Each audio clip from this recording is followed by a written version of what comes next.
Um, Welcome everyone. We're gonna start. The way I in my head, we'll see if it actually works out.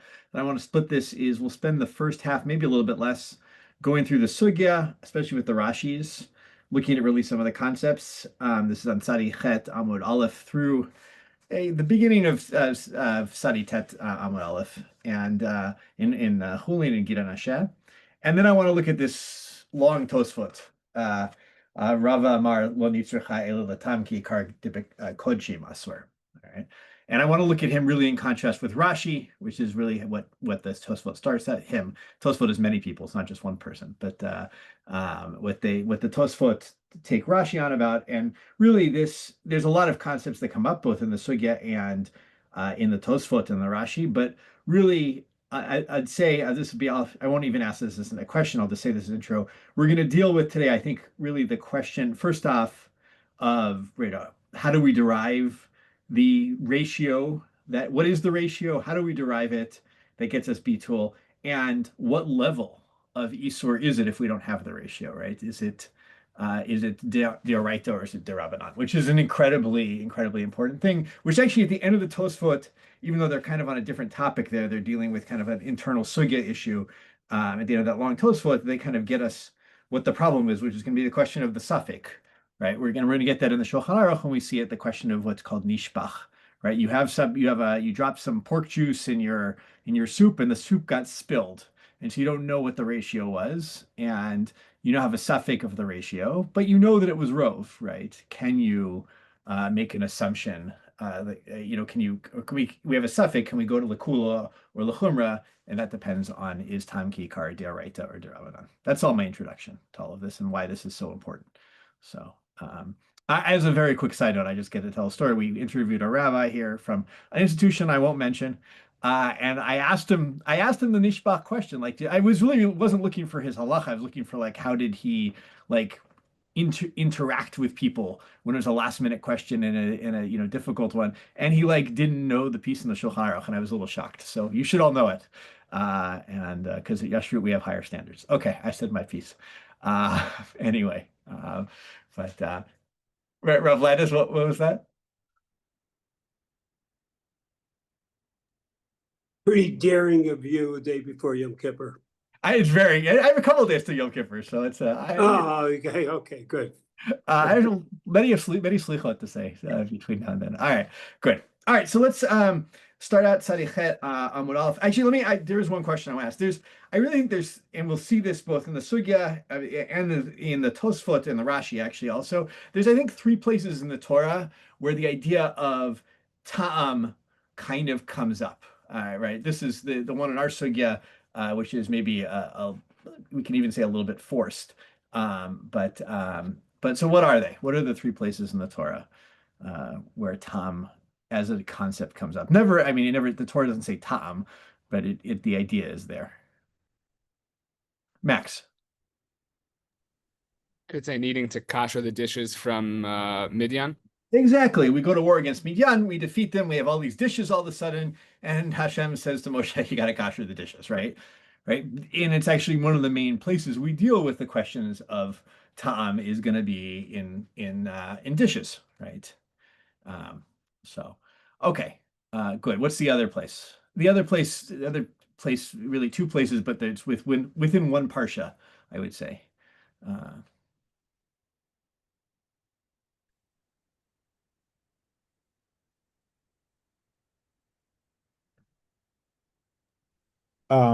This is a guess, but Basar B'Chalav.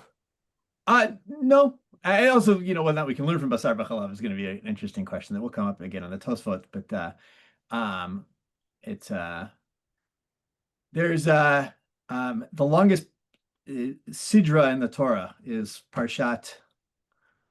Just trying to help people here a little bit. Naso, and in Naso is the parsha of the Nazir. So two places in the parsha of the Nazir where Tom comes up. What's place one, Reuven? One, I am sorry, I forget the verse, but it's about the grapes in the water.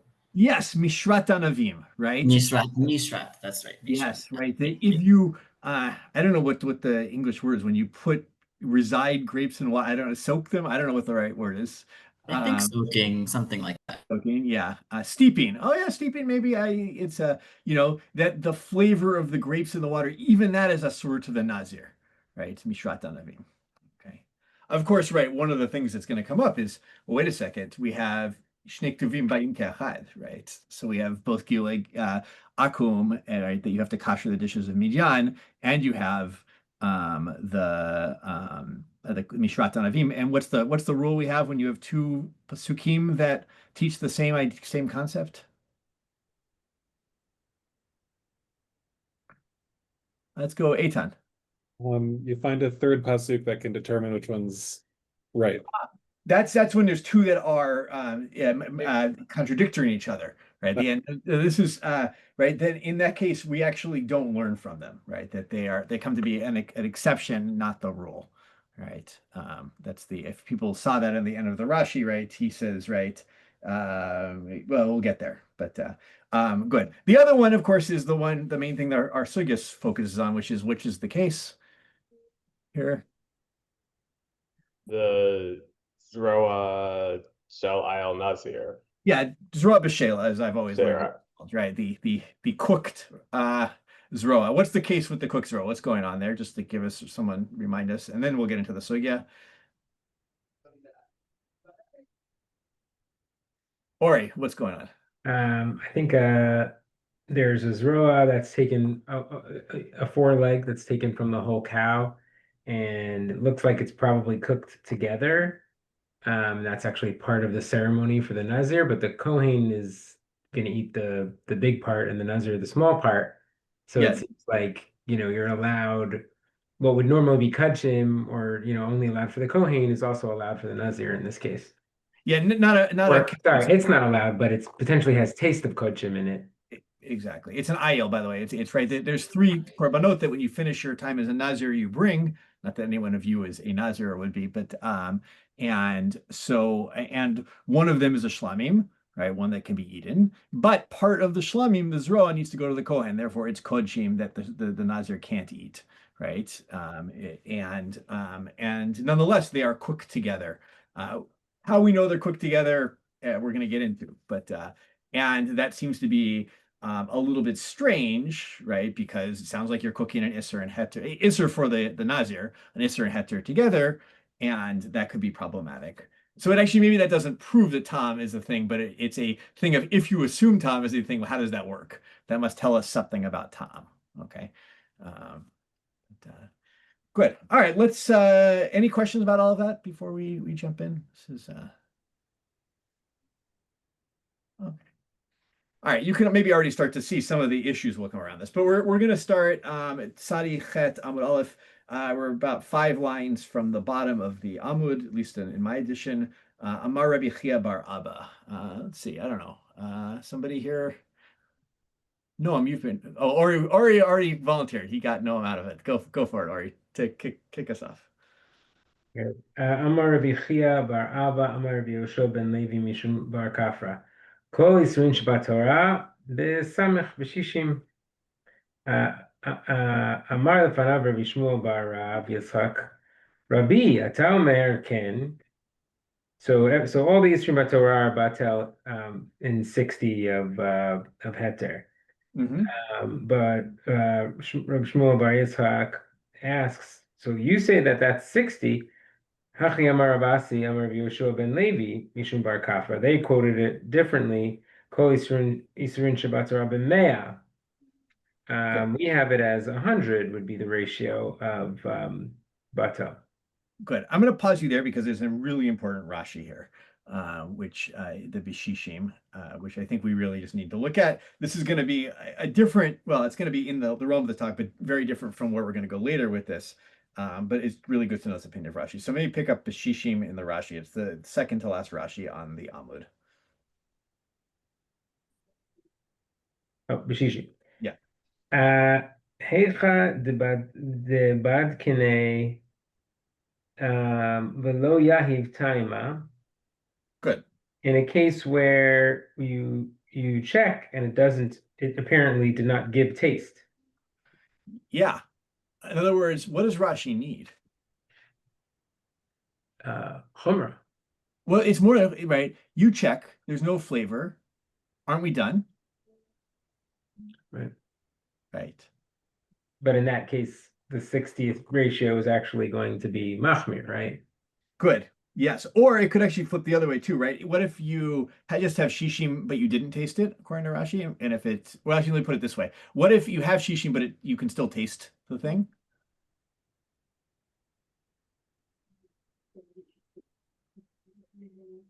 Then I don't, would you use shishim in that case? No, it's asur. Yeah. Right. You got to make sure there's no tom, right, at the end of the day. You can't just say, oh, shishim, I'm done. You know, if you have the ability to, where we saw this earlier, actually, right? If you have the ability to taste it, you need to taste it. You can't just assume shishim. Now, maybe we'll see later that it gets complicated. Maybe we just assume that shishim, you can't taste it. We actually saw this earlier too. You can't taste it anymore. But if, for instance, like Rav Nachum likes to talk about this, if you have shishim and you're like, oh, it's batel, and then you go and you sit down to eat the soup and you can taste the isser in it, you can't keep eating it and say, I'm just going to rely on shishim. You're out at this point. So, or the soup's out really. Okay, good. Do a little bit more. Do the inami, the second answer. Inami leka meka matayma. Kigon min vimino. So alternatively, if you're in a case where taste would not be indicative because it's min vimino, I think is what he means. Exactly. Yeah. אבל היכא דבד קני ויהיב תימה, לעולם תימה לא בטיל. But in a case where you check it and it has the flavor of the isser, it's not going. It's obviously not batel because it gave the flavor. Exactly. So, Keep going. yeah, keep do a little bit more. The amar bekama duchtin, like it says in many places, ulikaman, like later, nami amrinan yesh bahen benotein tam. בין שיש להעלות ב100 ובין שאין. I don't know this case, but later on, this is about kodshim. The whole question about there's a thing with on Sadi Tet when you continue. No, it's me. It's not kodshim. It's all Yisri B'Torah there. They say I think it's the greasing case, but either way, right? It's a sore, right? If it has yesh b'nehen noten tam ben sheyesh b'hem ben she what was it yesh b'hen b'noten tam. Whether or not there it's talking about 101, right? But whether or not you have the ratio, it doesn't matter. If it's not 10 time, it's not 10 time. asur. In that case, asur. V'chi lo yahiv taima ba'inan shishim leave tule.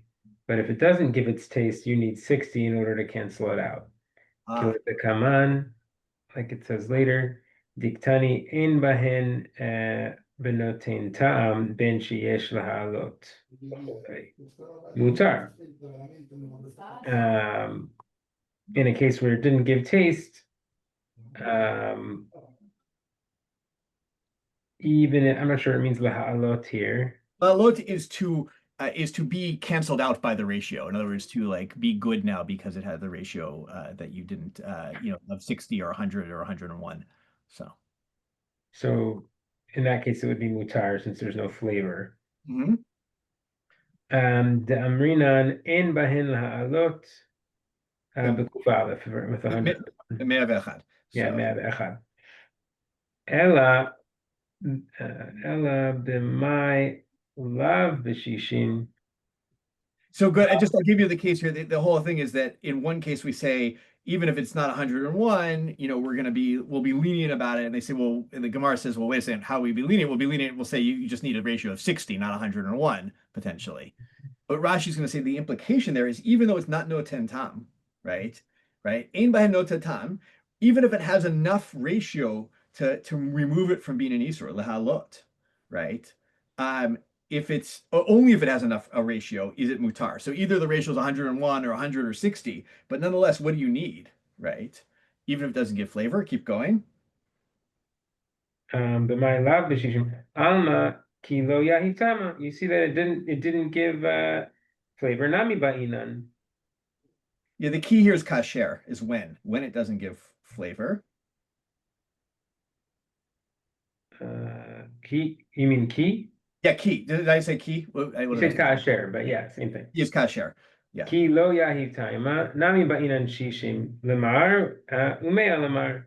So according, depending on your shita of the ratio, in the case where it doesn't give flavor, So good. So then you Rashi, need the ratio to make it mutter. yeah, Rashi's saying something which, as far as I know, he's pretty much a dat yachid on this, but it's still important to know that Rashi says this. Rashi says, if I have soup and some chela falls in my soup, right, and I get my non-Jewish neighbor to taste the soup, and my non-Jewish neighbor says, no chelev, right? However, whatever ways I must ask that non-Jewish neighbor to do it, right? Ilafi tumo, whatever it may be, right? But I know that I go look at my measuring cups that I use to pour everything in there. I'm like, actually, the ratio is 50-1, soup to chalev. Can I eat it according to Rashi? Nope. No, you need both, right? And that means he's saying it d'oraita? No, we'll see. Rashi doesn't think Tam Kikar right? Rashi thinks it's Derabanan. But he's saying, Yeah. yeah, but the dean at the end of the day is that I can't eat the soup because Rashi requires both the ratio and no tam, assuming you can check both, right? We don't know what he says if you can't check both of them. But if you happen to know the ratio and you happen to know the tam situation, you need to have both no tam and the ratio in order to make the thing into a heter. Okay. Any questions about that? That's just like, it's something we'll see over and over again, is that Rashi's going to sit behind us a little bit there. It's not the only place where Rashi has his lone opinion about things, but this one's important, to know that he thinks that it's not just based on time, it's also based on ratio. It's not been both at the same time. Yeah, sorry, Josie. Is this just Rashi's Chumrah? Given that we learn later about how Midoraita it's rove and for certain things, is this just Rashi saying, yeah, but we're going to sit on this notain tam and shishim? It's his actually, Rashi's doing a little bit of a Tosfot kind of thing. He's reading the sugya that's coming after ours. And he's saying, if I read that sugya honestly, it seems to me that tam is not sufficient. You need ratio as well. So that's what it is. Now, again, right, we'll see. Rashi seems to think that tam ki kar is derabanan. So I think he would say that this is, a derabanan situation. But nonetheless, it's a source. So, it doesn't, if you remember, if people who were here for last year for Hilchot Shabbat, right, the tour in Shin Aleph starts out, he's like, I'm not going to differentiate between derabanan and deraita so much because at the end of the day, asur is asur, right? And yeah, there's some slight differences, but Rav Landis, please. But Rashi doesn't say Derabanan in terms He does of, not. He Yeah. doesn't say. Yeah. So I'm willing to think that the ratio which came to, in a sense, ensure no time in case we don't know, etc., has become such a principle. It's become like Kiyul Dioraita. I mean, he treats them equally here. You need to have both. No, it's not Dioraita. We know that it's, but it's Kiyul. It's so, once you have that rule, because the rule is so effective, except when it's flaunted by reality in which you have a time. And once you say he has a time, then you have to say, okay, this rule is really just a rule and not not necessarily reality. Yeah. So I think, therefore he doesn't say Drabanan for a reason. He did in another, it was a Rashi. Right. Where he says, it's actually on the top of Sadi Zayin Amud Bet. If people just look, the first Rashi there, right? But he says, Shishim, the rabbi said Shishim, Beperik Bacha de Masechet Avazara, Paskinan, Hilchata, Bechol Yisrin Shabbat Torah, right? Bein Basar Bechalav, Uben Shar Yisrim, Beshishim. Oh, no, that's not where he says it. Somewhere he says that it's Halacha Moshe Misinai. I thought he did, but maybe it wasn't there. So I have to find it again. So yeah, it's I don't know. I think the halacha Moshe Misinai shows in and of itself the precariousness of a rule when it's flaunted if it's flaunted by reality. So, but It's a good rule. It's a good rule. Yeah. Prevailed. The rule prevails in so many places, but we have to remember that it's a rule. But I think in some ways we're even seeing, through this sugya and through the other sugyas that 60 like creeps in to become everything, right? It's 60 takes over in bim b'she'eno mino, right? Right. It takes over in bim b'mino. In the end, even batel v'ruva, right? It takes over. Essentially, that's where we get comments like kol yisrim b'torah b'shishim, right? Eventually, 60 kind of dominates the world that we're in. Right. But not really. Yes, fair. So, yeah. All right, let's go back to the Gemara. So we have two different opinions coming from how we heard Rabbi Yoshua ben Levi in the name of Bar Kapara, whether it's everything in the Torah is in Mea, everything is in 60. Now we got to know, where did they get this from? So Noam, pick up for us. V'shneim lo lamdua. ושניהם לא למדו אלא מזרוע בשלה דכתיב ולקח הכהן את הזרוע בשלה וגומר. So both, I guess this would be Rabbi Chia bar Abba and Rav Asi, learn from the case of Zroa Beshelah, as it says in the Torah, that the Kohen takes the Zroa Beshelah. The Tanya Beshelah ein beshelah ela shleimah.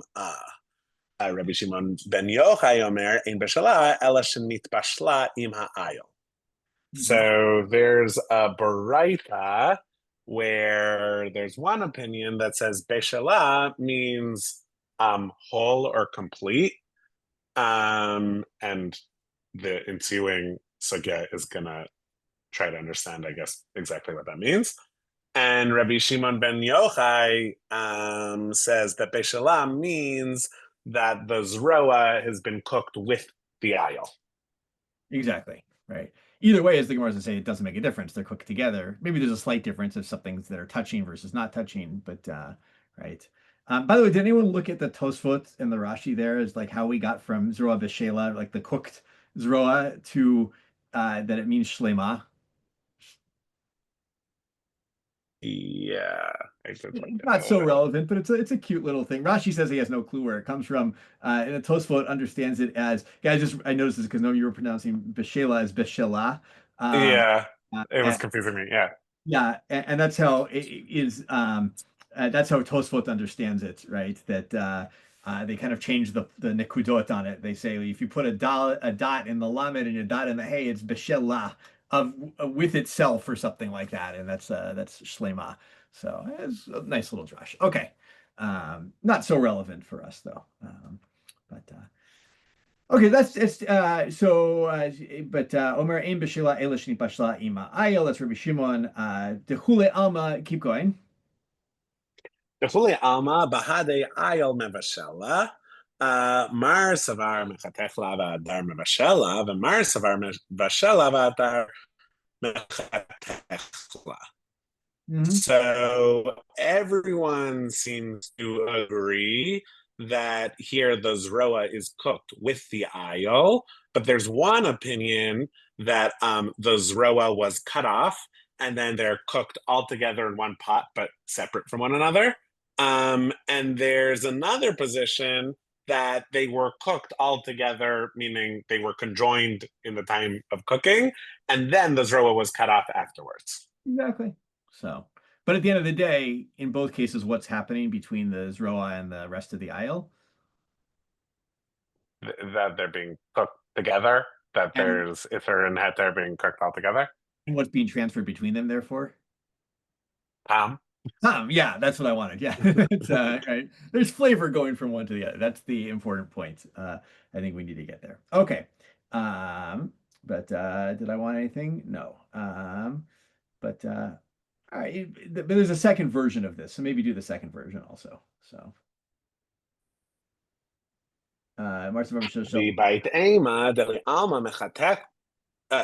You hear me? No, yeah, you're good. Yeah. You're good. Yeah.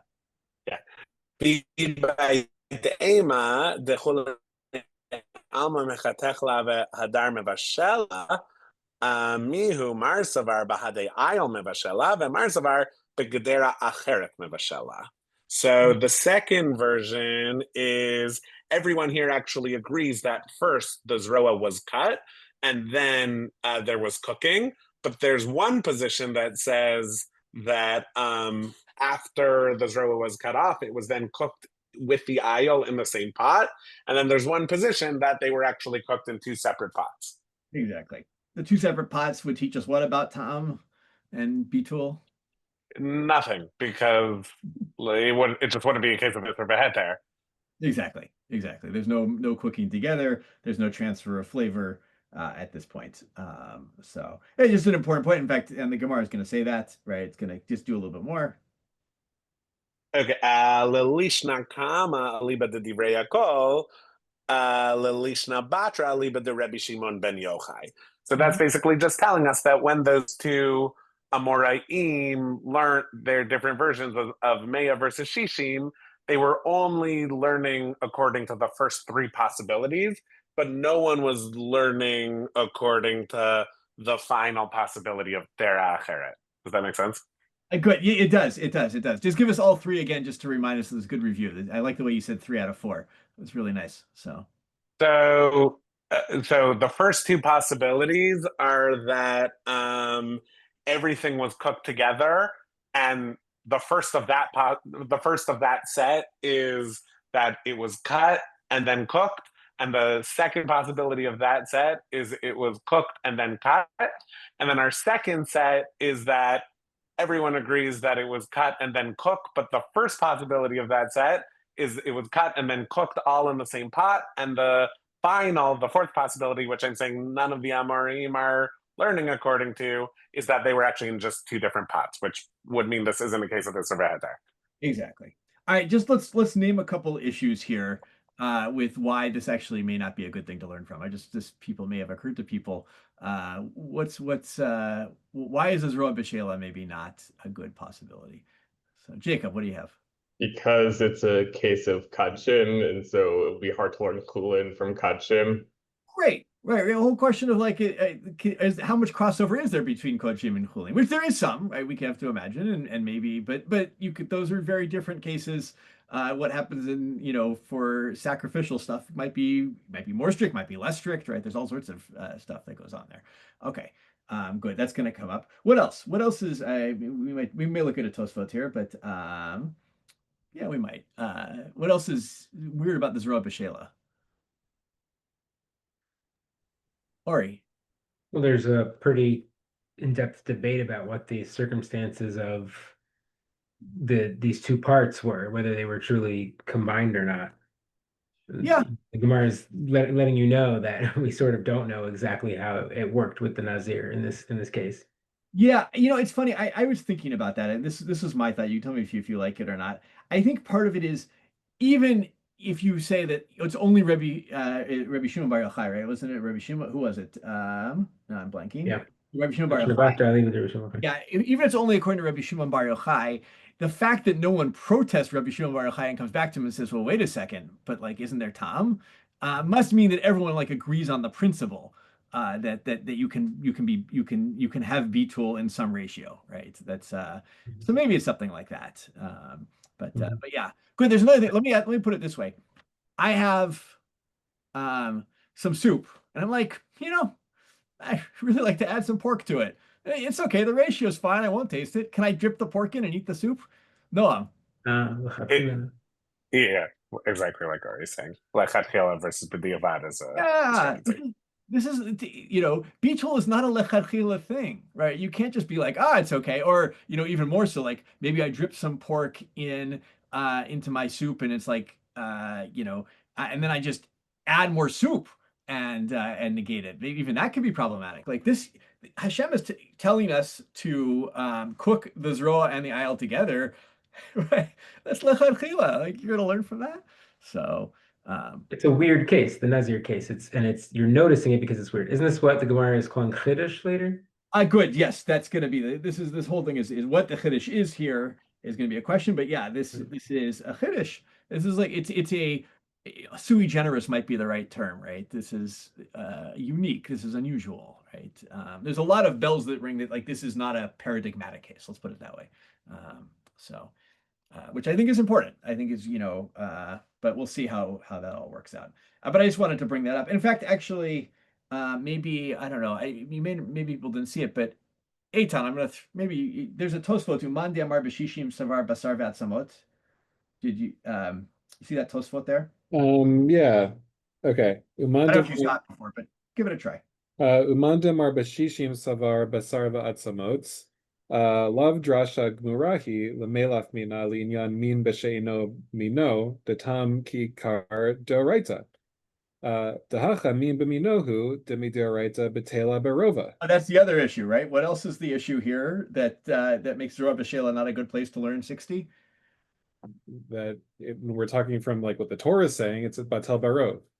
Well, it's mean b'mino, right? It's not even mean Oh, b'shelah, right? yeah. That's it's ayil and ayil, right? Ayil's I never remember, a ram. Is that the right word? Thank you. I'm really bad with animals. So it's whatever gets caught up in place of Yitzchak, right? The ayil nechaz basvach bekarnav, right? Okay. So yeah, it's mim b'mino. This isn't a good, right? It's like love drasha gemrahi lemi left me. This is not a real drasha that you can derive from it. Come on, right? Tosfot saying. Okay, keep going a little bit more in the Tosfot. Where was I? The hacha mim b'minohu demidoraita betela baruva. The hacha mim b'minohu demidoraita betela baruba. Ela bashishim umea kabla. Haita be'adam v'asmachua ahaikra. Umikomachom parik shapir mihadatanya zehu heter haba mikla isur demashma sheyeshkan heter debe'alma asur kayotseba. So in here we're talking about amin b'mino, which according to Odoraita is batel just with a majority, so like 50%. Yeah. But when it comes to 60 and 100, the tradition of 60 and 100 that they have, but they received that tradition and they sort of attached it to this verse with an asmachta. Exactly. That's the key word. There's a smachta, right? They had a tradition from Sinai, wherever it was, right? We have bitul in either 60 or 100. We forgot the tradition, right? What exactly the number was, we do this all the time. We attach it to a verse, even if it's not actually really a drasha. It's like we pin it on a verse, so the Torah Tamima loves a lot of people talk about this. Torah Tamima loves to talk about this, places where he thinks it's really just an asmachta, not a drasha. It makes sense for his project, but I know people are fans of the Torah Tamima, but he's a good person for this kind of stuff. So, okay, good. So yeah, so they pinned it on this verse, right? Kra umikomakom, right? Actually, don't worry about mikomakom for the moment. I don't want to get too into this. It tells what's like saying, well, wait a second. If this isn't really a drasha, then why do we challenge it later? When we say, that this is like the exception to the rule, and this actually doesn't work as a derivation if it's not a derivation in the first place. But they're like, actually, it works. So, but I don't want to get into that right now. So, okay, good. Let's see. I pause. Any questions so far? Anything? All right, we're doing good progress here. Let's see. Who was reading? No, you were reading, right? No, Eitan read the Tosfot. Sorry. Let's see. Josie, you want to pick up in the Gemara? I gotta find it too, but oh yeah. So how do we get how does one person get 60 and one person get 100? So mandi amar b'shishim savar. Just I lost my place here. It's the first word on the line, not quite halfway down the page. Mandi amar b'shishim savar basar v'atzamot bahade. I'm sorry. Mandi amar b'shishim Manar Rishishim Savar Basar Vatzamot Bahade Basar Vatzamot Misharinan Bahavale Bishishim Manda Bimea Savar Basar Bahade Basar Misharinan. So in one case, 3 more words to finish that. Okay. Sorry. So in one case we're comparing meat to meat. In one case, we're comparing meat and bones to meat.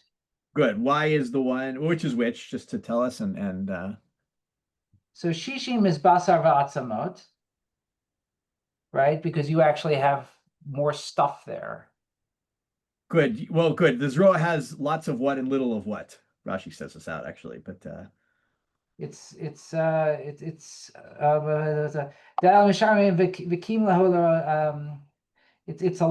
lot of bone and not a lot of meat there. exactly. The zeroah compared to the rest of the body has lots of bone, very little meat, right? That's if you look at, bodies of most animals, that's the way it works. You look at your own leg, it's the way it is there too. Exactly. So, so it's if you include the bone, then the ratio is only 60, and if you include only the meat, then the ratio is 100. exactly. So, but and actually, I do want to read that there's the Rashi Mandemar B'mea. It's not quite halfway to, I don't know, maybe halfway down the Rashi. Maybe not. So. Amad amar ve savar etzem lo ba'aya l'sharia dehalo palit ta'ama mina. So basically, he's reasoning that the bone doesn't add a lot of ta'am. Exactly. Or any, maybe, right? It doesn't exude any ta'am, really. Yeah. So, but good. That's just an important thing about like, what do we do, right? It's a question that we'll see out there. Is what do we do with things in the dish that are neutral? Let's call them. Maybe it absorbs tom, maybe it doesn't. But here he's actually saying, but it doesn't give any tom. So does it count? Right. Good. All right. That's a little bit Shireen about Havele. Okay, let's go back to the Gemara. Umi alfinan. Umi alfinan mine. And do we derive this from here? Yeah, or I think maybe even do we derive anything from it, right? So the Hatanya, so we've got this Tannaitic, I don't have a note here, so I'm assuming it's some unattributed Tannaitic saying. It's a Breita that maybe we don't have, it's only preserved in the Bavli, maybe not preserved, in like a Tosefta collection or a Sifra or Sifrei or something. So This Hatanya zehu heter haba michlal isur. That we have this statement that this is something that is permissible, that comes from a forbidden thing, for the class of forbidden things. Yeah. What is the zehu meant to restrict this to? Lav l'mote kol isurim v'shavat. Is it not to basically include all of the isurim b'Torah? Not include. I'm sorry, to exclude rather. Exactly. Right. In other words, right, zeroah beshelah is the what? What's the like English idiom for this?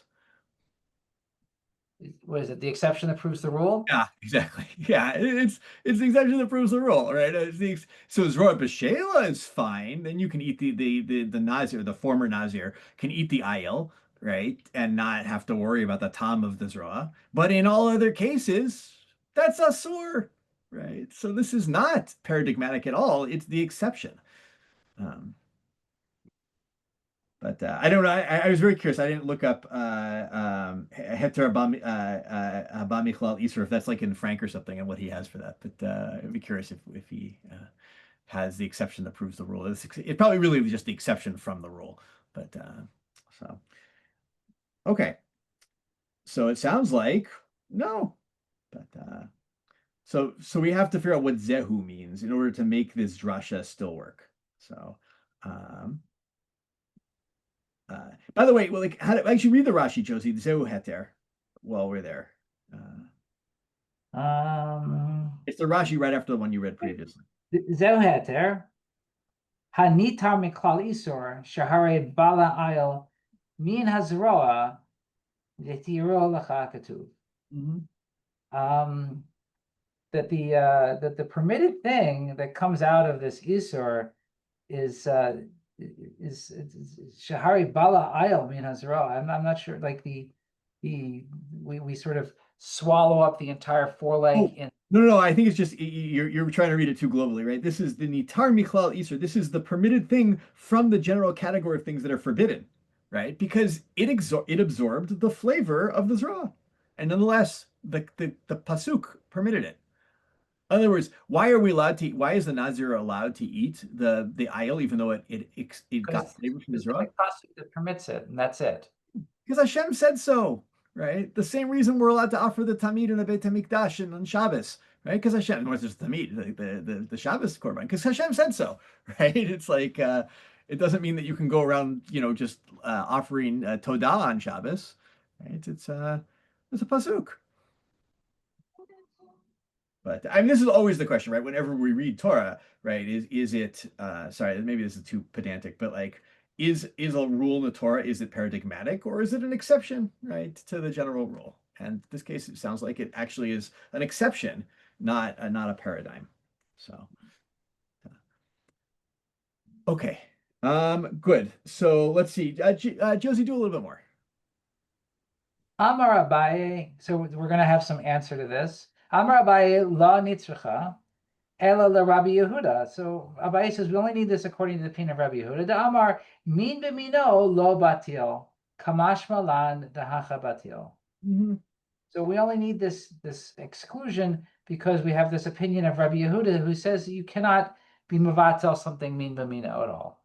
Exactly. And so therefore, what's the one case where you can be mevatel something min b'mino? Is the ayil with zeroah. Exactly. Right. So this is really just that Breita was just responding to Rabbi Yehuda, who has the min b'mino eno batil opinion. Okay, that's Abaye. But now we have, maybe we'll let's see who wants to read, who hasn't read today. I'm just trying to think. Max, have you read today? Go for it. Okay. Veligmar mine. So why doesn't Rabbi Yehuda learn this case out such that so that he does have bittul with min b'min? Exactly, right. Wait a second, Rabbi Yehuda, like you have no bittul? Right. Well, what about this case? So keep going. Hope you don't mind my color commentary. I'm very excited about this again. So Please. Galei Rachmana velakach midam hapar umidam haseir. Tarvayu bahade hadade ninhu velo batle.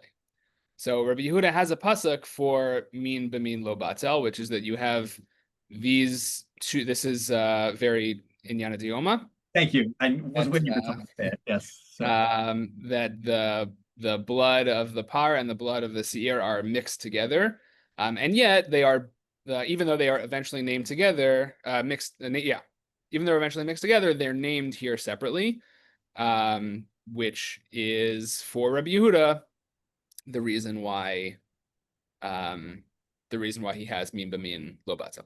Exactly. I've tried very hard to understand. Like, I think I wouldn't understand the pasuk of what blood I had to pour on the mizbeach if I didn't get. But I take it on the karnot mizbeach really. But that if you add the dama par and the dama seir, well just to play it out without even looking at the Rashi, what should we call dama par and dama seir if we had min b'mino batel? Dam hapar. Exactly, right. So theoretically, cows have a lot more blood just by their size. So good. Okay, so keep going in the Gemara a little bit. It would be Dhamma Par enhanced. Oh, I like that. Yeah, the It would strength. be Dhamma Par. It would be Dhamma Par. Okay, Max, keep going. Okay.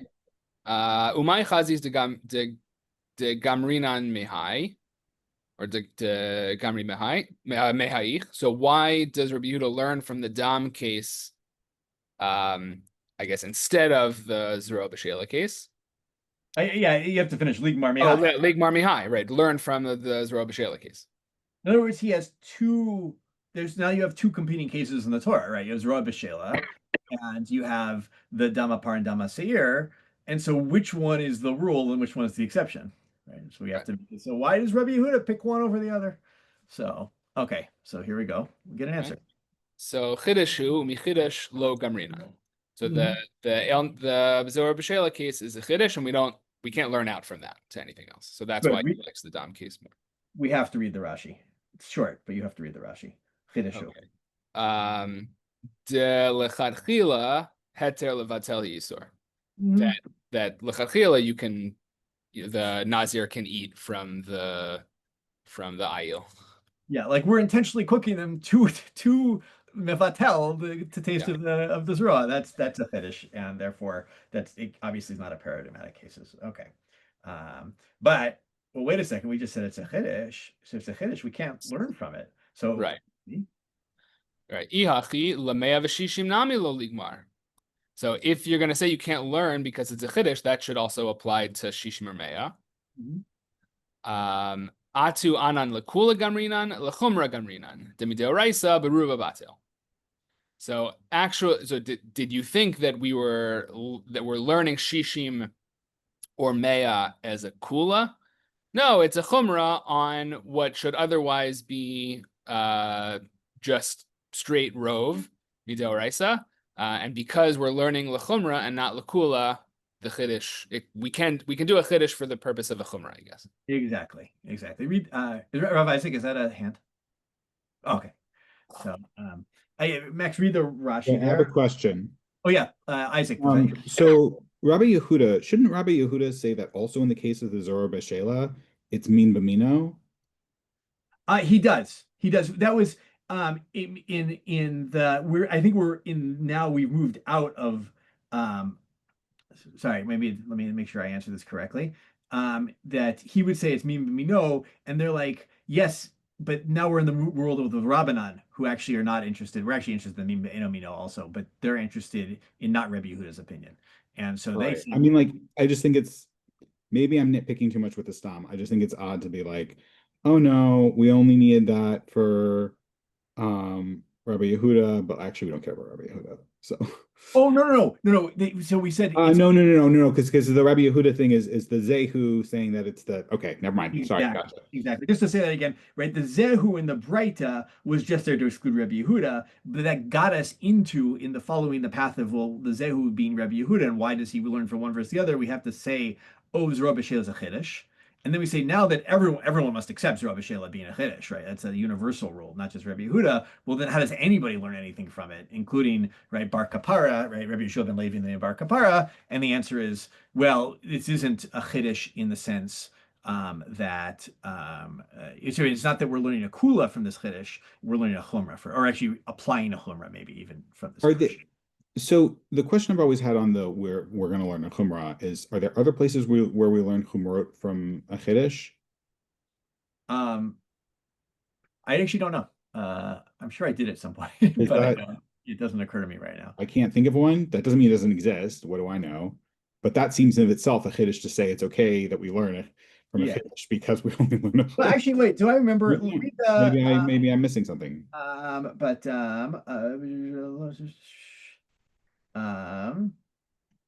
Yeah. Let's look. Yeah, let's look at the Rashi and maybe the Tosfot too. That's read the Isaac while you're off mute. Yeah. Start with Ha He in the Rashi. Chumahi. Dela tema liv tol berova bechumra shapir gamrinan mine. דכל שכן הוא, ומה איל נזיר דעקל גבי לעקל, אלא במאה ובשישים, כל שכן באיסורי אחריני. Okay, so you don't say let's just say it's Batel Barov and it's great because we learn a chumrah from it, but rather I think the Rashi the Chumrah Shapir Gamrin, and we do it's a nice job of deriving a Chumrah from this case, and he's going to give us right. I see.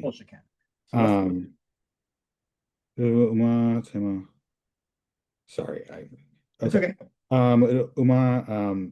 So in the case of the Ayel Nazir, are we learning Kula from it? No, rather we're oh no, we are, but we're only being Makil how much? Well, but see, Uma Ayel Nazir the Akel Gabe La Akel. We're not okay. So we're saying the same thing but in different ways. Yeah, we are. I think so. Okay. Yeah. So in other words, either we're not learning a kula or we're only learning a kula to an extent, however you want to word it. Yes. We're saying Meir Shishim by it, and so too with other Isurim.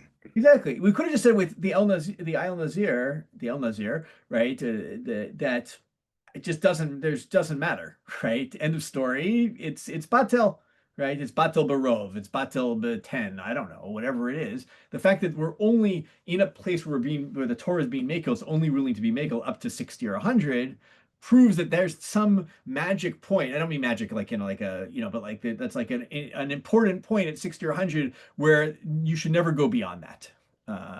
And so too, when we want to apply the chumrah in terms of what the mean b'mino ratio should be, we say it's not, or even maybe mino, we say we're not willing to go beyond 60 or 100. So Ori. But doesn't that sort of raise 60, this chumrah of 60 to the Doraita? Or almost to the, like, it's sort of like what Randy was saying in the beginning, especially in Rashi's view, it's like almost basically a stand-in for the Doraita standard, not unless the chumrah is the rabbinic chumrah. Good. Yeah, this is. But again, we're learning from a pasuk. Like the pasuk is demonstrating 60 for some case. Yeah, it's a good question. Is it derived? It's like it's a very strong derabanan, it sounds like to me here, but it sounds like it's a derabanan at the end of the day. And I really do think Rashi is trying to consistently formulate it that way. So,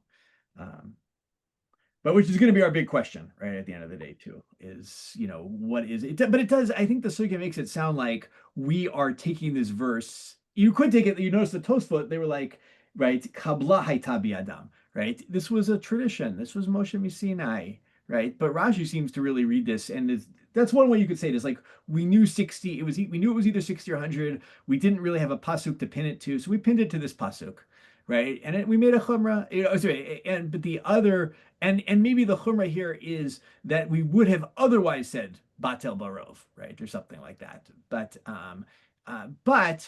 Rashi really does seem to read this, and I think it's a very plausible read of the sugya, right? Obviously, Rashi's reading it that way. So is that no? This is like the rabbis looked around and they're like, hey, we're not willing to be more lenient about zeroah beshelah than 60, let's say. Why should we be lenient about anything else that beyond that? And therefore, it's a rabbinic enactment at this point. So, Rev Landis, please. Okay. I talked before about 60 overwhelming Tom. And I want to walk it back just partially. 60 is also a stand-in for Tom. Not always. I mean, when it conflicts. Tom is in reality very problematic, both in terms of practicality, in terms of subjectivity. I mean, just problematic. And the 60 comes and kind of said, in other words, I'm trying to walk away from the chumrah idea. Not that it's a chumrah, let's make very sure, but it's actually like, just not very sure, but let's make sure, just, it's a stand-in. So sometimes when I go through this, that's how I see it. Sometimes I see it overwhelming, and sometimes I think it is a stand. Yeah, and it was a stand. Tom is really the thing. And how do we know it? Because we know it from 60. And how do we know? How we know it in an individual case? Well, if we have 60, we know there's no Tom. Okay, unless there is Tom. I think the question right then becomes, at least the way I'm understanding the sugya, or the way the different ways of interpreting the sugya is Tom like a problem mikar hadin? Or is it like if you actually like can taste the chalev, I don't know, in your soup, even though it's like deraita fine, that's problematic, right? You're tasting chalev. Yeah, there's no mama show, whatever mama show may mean, but you're still tasting it. And so Chazal were like, yeah, we need to step in on this, right? This is like, it's still very problematic. And you're right. So 60 becomes the stand-in either way, whether it's a deraita stand-in or a stand-in for deraita isur or for a derabanan, it's a stand-in for something, the problem of the Tom in the thing. So maybe the way I should say it is there's replacement and there's stand-in. Yeah, you're right. And it's not replacing it. It's just, it's a way of telling, is the Tom there or not? So, yeah, right. So, but, Good. I have heard. I don't know who I heard say this, but I'm sure I know I've heard this somewhere that there's a claim that the fact that we don't use Tom anymore in general, at least in the Ashkenazi world, is because our taste buds are not as good as like Yeri Data Dorot or something. But is that Reflexi? Is that something I didn't make? I've heard that. You've heard that too? I mean, the Ramah says we don't rely on the non-Jews because we don't trust them, Yeah. which is a different svara, but doesn't necessarily. I mean, I feel like a large part of it is that most of the time, the things that we could rely on our own taste buds for aren't like we don't do truma anymore, right? So it's really like basar and chalav. But yeah, I personally have not heard the taste bud Yerida svara, but I would believe that someone says it. But I know vis-a-vis the like Masiach Lefi Tumo, the Ramah just says we don't No, trust. trust. No. I was thinking like the case that I've always comes up is like cutting something spicy with like a fleshach knife, right? Is it? We'll get into that later in the year, right? Is that now a flesh? Let's pretend an onion's harif. Rav Nachum has his own opinions about this, but like an onion's harif and you cut it with a fleshach knife, theoretically, even if the knife hasn't been used in 24 hours, it becomes a fleshach onion, and the question is, can you just taste the onion and see, well, does it actually taste fleshach or not, right? So, but okay. With that, how are we doing on time? Let's who's reading? Kalev, you want to read a little bit? Sure. So let's do Rava Amar. Rava Amar lo mitzurik ala latam ki'ikar debe kodshim asor. So Rava says that we don't need this except for the significant taste of the kodshim, which is asor. Right. Just right. I think this is the first time in this sugya we've seen Tam Ki Kark show up, right? That in Kodshim, right, the taste of the thing is like the thing itself, right? Tam Ki Kar, the taste of it is like the thing itself. We'll get into in the Tosfot a little bit what is Tam and what is Ikar. Is Tam just the thing isn't there anymore, but you can still taste it, or is it a certain amount of the stuff that you eat within a certain amount, kind of thing. But but Kodshim it's Asur, but Kamash Malan. Kamash Malan dahag shari. Here it's good. It's fine. In other words, zeroah beshelah, right? In most kodshim, you wouldn't. You'd say that the tom would be tom would not be allowed, but here we allow the tom, right? But now we have the same objection as before. Objection, something like that. Keep going. V'ligmar mine galei rachmana gabe chatat kol asher yiga b'basar yikadesh. Yikdash. Kol asher yiga b'basar yikdash. And so it's revealed from a pasuk regarding the chatat that anything that touches it, any other meat that touches it, will become hekdesh. Well, it will become kadosh, which it means liot. Well, we're going to get the translation here. The Gemara is going to give us what is likdash. It's a very weird pasuk, right? At the beginning of Vayikra, right? Everything that touches its basar becomes kadosh. What does that mean? And so read the next two words. Liot kamo, just like it. V'im pasula tifsal, v'im kashera da'akal kachamor shaba. So if it is puzzle, then it becomes puzzle. If it's kosher to eat, then you can eat it, or can be eaten. Like the more stricter thing that's in it. In other words, like depending on like if it's only allowed to be eaten by kohanim who are in a state of purity and so forth, right? You now have to eat it in that state and so forth.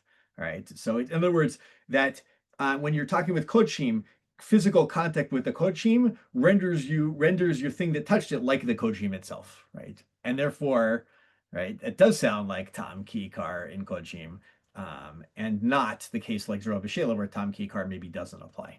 So, right. Now the question here that's going to be hanging over our heads is, what does Rava think about Chullin? Right? He seems to think that Tam Ki Kar applies generally in Kodshim and doesn't apply in the case of zeroah beshelah. Does it apply in Chullin? Right, that's the zehu, right? This is again just a Rava is saying, what is it zehu, right? Heter haba michlal isur, right? Generally, tam ki kar is asur in Chullin, and not Chullin, sorry, in Kodshim, and here it's permitted. what do we think? What does Rava think is the case for Chullin? So, and that's going to be our big question. Ori. Can you just explain Ta'am Ki'ikar again? Yeah, it's I'm gonna give it this way, and then we'll see more. Like, if let's pretend I drop some chalev in my soup, right? And I think the easiest way, although it's not the universal way of seeing this, is that if my chalev is like still there, and like physical chalev, that's ikar, right? But if either I remove the chalev, but has imparted some taste of chalev in the thing, that's, or even maybe if it's melted potentially into the thing, although maybe that's a little bit more iffy, that's not ikar anymore, that's tam. It's not a physical piece of the thing. How's this different like kolshu? Good. We're gonna get into that with the Tosfot. But kol shehu really is not, maybe not, you can't sense it, versus tam you can sense. I think is the biggest what Tosfot's going to call, I think they call tam gamor versus tam kol dehu, if I remember correctly, right? That is something that you have the potential to sense versus, right, like we say with certain isurim, like the one we most interact with, probably unless you're interacting with the ayin nesach, is chametz on Pesach, right? We say, we don't worry, like, can you taste the chametz? You not taste the chametz. It's just asur if there's any amount in there, so that's the difference. So Tom, it's a great question. I wanted, this is like my point of like admission, right? This is my my vidui. For a long time, I like didn't really understand. Like, everyone seemed to just know what Tom Kikar meant, and I'm glad you asked that. I was like, I don't really know if I really understand what is Tom, what's Ikar, what exactly the boundaries are. Noam, Reuven, go. Well, so now building on this question, like I'm trying to understand exactly what the relationship would be between Tam Kekar and Batel Bashishim. Like, in order to say that there's Bitul Bashishim, am I understanding correctly? That means you are saying Tam Kekar Asur, meaning it's Asur unless you have Shishim and then there's Bitul.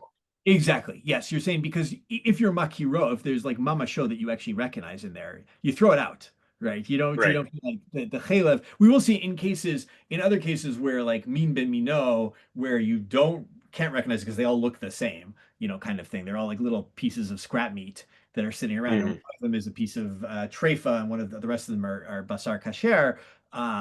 Like, then they can all become potentially kosher. Although there's some interesting questions about, do you have to like just throw one of them out randomly or eat two of them at once or something like that. But yeah, if it's like the actual thing is like, if there's a piece of pork that falls in my soup and my soup has a ratio of 60-1 against the pork, right? But I see the piece floating there, I can't go eat the piece of pork. I have to throw out the piece of pork. That's the ikar. The question is the tam of the and we all agree, this is like the important thing. We all agree that tam is asur, right? The question is, at what level is it asur? Is it asur deraita or derabanan? And this will be the case if I have a true suffix where I actually have no ability, maybe even according to, if I remember the Taz, he's like, no ability in the world to measure this, right? To measure what the actual ratio was, but I know it was less than rov.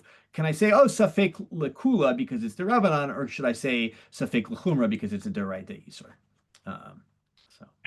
So I thought like that would kind of answer the question you asked, which is what does Rava think about Chullin, which is the fact that he's giving a teretz about a whole sugya about Shishim Vameya shows that he thinks that Tanke Ikar has to apply to Chullin on some level. We can then debate what level. Yes, the question is which level. And that's going to be the important. Yeah, he absolutely thinks it applies. That's the one thing that we take away from this sugya, I think almost universally, is Tam Ki Ikar. It's just at what level is it? A problem. So, and this, look, at the end of the day, I will tell you, like, it's black on white in the Shulchan Aruch, right? There's actually a final psak the Shulchan Aruch gives that, where he's going to think Tam Kikar deraita. But we're not going to do that today. Here, we want to see the thought process behind it. And you can also, just like, maybe this is a good, I'll say this before we take a break, for all of these like losing positions at the end of the day, sometimes we do tack losing positions onto each other, right? In certain cases, when there's like, two, like Rav Ovadia Yosef is really incredible about this, right? It's fake, where he's like, well, it's a minority opinion here and a minority opinion here, but on two different branches. And so actually the majority of the like lines that you would follow would actually get you at Siruf of Deot, right? Would actually get you a Kula and so he's willing to take that, right? And so that's so there are many reasons why we don't just drop these ideas even if they lose out when we get to the mechaber. So okay. I think I know we were told to go a little bit more in the sugya, but I think this is like what I really want in order to be able to get to the Tosfot, which is I think so important, and the Rashi. So let's take a 5-minute break. We'll come back. We'll do the Rashi. We'll try and do a lot of the Tosfot. We'll see how much we get through. It's very long. So.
Um, I think we'll start. I just want to look at this Rashi, and I maybe I'll read the Rashi, if that's okay. I won't take too long. So and then we can dive into the Tosfot. So Rashi says, right, this is Rava says that we needed the Zehu to tell us that even though Tam Kikar is Asur and Kodshim, it's not Asur in the zeroah beshelah. All right, so the Tam Kikar in the Rashi. Noten tam kimlan de asur bekodshim keikar mamasho shel isur. All right, so we hold that noten tam, when you give flavor, that's forbidden in kodshim as if the thing itself, the actual physical thing were there of the isur. Ulaha milta katani zehu lemiute shar kodshim katani zehu lemiute shar kodshim. Right, and so in this matter, we have in the bright the word zehu to exclude all the other kodshim. Aval chulin. But for non-sacrificial meat, shapir gamrin an mine, we do a nice job to derive from it lemeh v'shishim to 106 or 60. Dehakim lan mechari rimato, because we hold the principle that you follow the majority. In other words, dioraita. Debatle beruva, things are negated or nullified in majority. V'alfina mehacha leachmir deloli batel ela b'me'an, or maybe the version of shishim, whatever the version is. That and we derive from here to that we should be strict and not and only negate things in 60 or 100. Okay, I added the 60. My version has mea, but then a note on it. So, okay. Rava late tam kikar bechulin. Rava does not have tam kikar in chulin. Kinim faresh ba'azil. But as it goes on in the Gemara, midaraita beruva batil ela midarabanan, or should we probably say ela derabanan srichim shishim or something like that. Right? That Rava, when he says this, is saying, yeah, only in Kodshim is this an issue, and not Dioraita, and not in Chulin. And we also get this Rabbi Yochanan in Avodah Zarah. Kol shetamo v'lo lamasho ein lo kinalav. If you have a case where you only have the tam, but you don't have the ikar, the mamash, you don't, and you eat it, you don't get lashes for it, right? Which I will say there are times when we say that you don't get lashes for it, but it's still asur deraita. But nonetheless, we often associate not getting punished for something, meaning that it's patur, and therefore and not asur, and therefore patur of al asur derabanan. And so that would sound like maybe Rabbi Yochanan also holds that ta'am is not ikar deraita. All right, now Rashi runs into two problems. V'hadi alfinan le b'psachim minazir umishrat. Liten tam ki kar, right? Well, wait a second. In Psachim, if we from the Umishrat Anavim, in the case of the Nazir, we learned that tam is like the Ikar, right? Sfirlahu Amorai Batrai, Dasmachta Ba'almahu. Maybe the later Amoraim think that that's just an Asmachta. V'lav Milefhu, and that's not a derivation. Dahavulhu Nazir Vikule Ovdei Kochavim Shnei Ktuvim Habaim Kechad, right? Because you have that and the needing to boil the Midianite kalim, right? Are both two psukim that come to teach the same thing, and we know that two things that come to teach the same thing when you have two psukim, it's no longer paradigmatic, right? It's an exception, not a rule. Okay. Inami, or another alternatively, why do we have this other thing?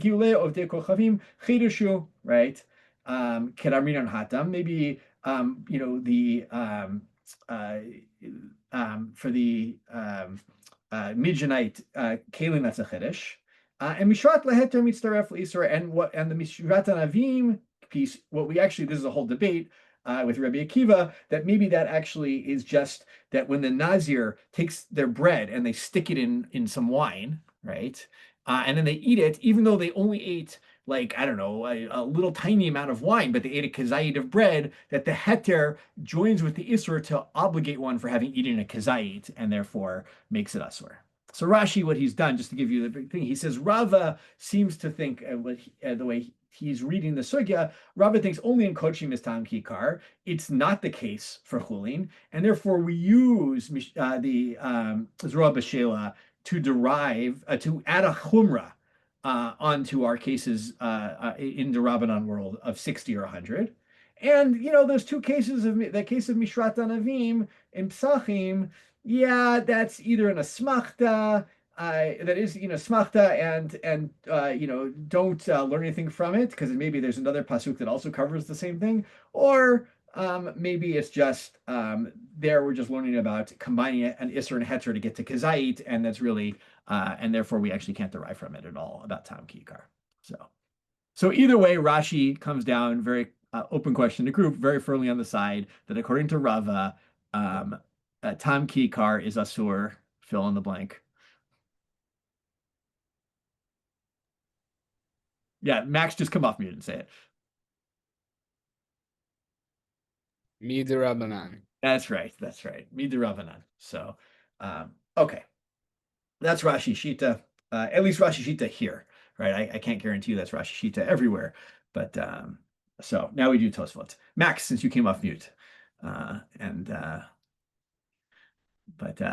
us away in the Tosfot. Rava Amar Lo Nisrcha Elo Tam Kikar Dibekodshim Asur. Okay, Piresh Bekuntris, Dezehu Lemuute Shar Kochim, Aval chulin shapir yalfinan mine lemea v'shishim demideoraisa batle berov. V'yalfinan mahacha lahachmir delo libatel el b'mea v'shishim. Mashma deratzon lamar detam ki ikar dekamar lav letam gamarhu dehabatel b'mea v'shishim ela tam kol dehu kamar. Good. Pause there. Keep going. I just pause there for the moment because I want to talk about this little piece here. So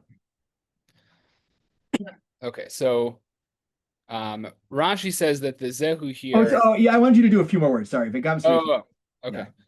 The gam tzarich lamar de bechihai gavna asur bekochim. Ve'af al gav de lo havi ela mashu. Okay, good. Okay. So Rashi says that the zehu in our sugya is to exclude other coach, or for Rava is to exclude other coachim. But when it comes to Chullin, it makes sense that you would need either Mea or Shishim because it's a chumrah on what would otherwise just be a deraisa rov. Exactly.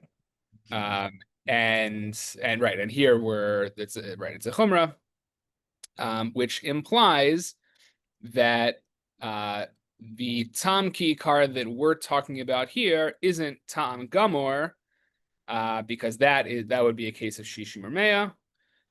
It's rather kolshu. Good. What does he mean by this? I just want to, before you even get further, let's walk through the logic here. Yeah. Let's put it this way. Zeroah beshelah, what's the ratio that we already know that we've been talking about in this whole sugya between the zeroah and the rest of the body of the animal? Shishim. Exactly. Right. And this is the exception to the rule. Is the zeroah beshelah batel b'shishim? And yeah.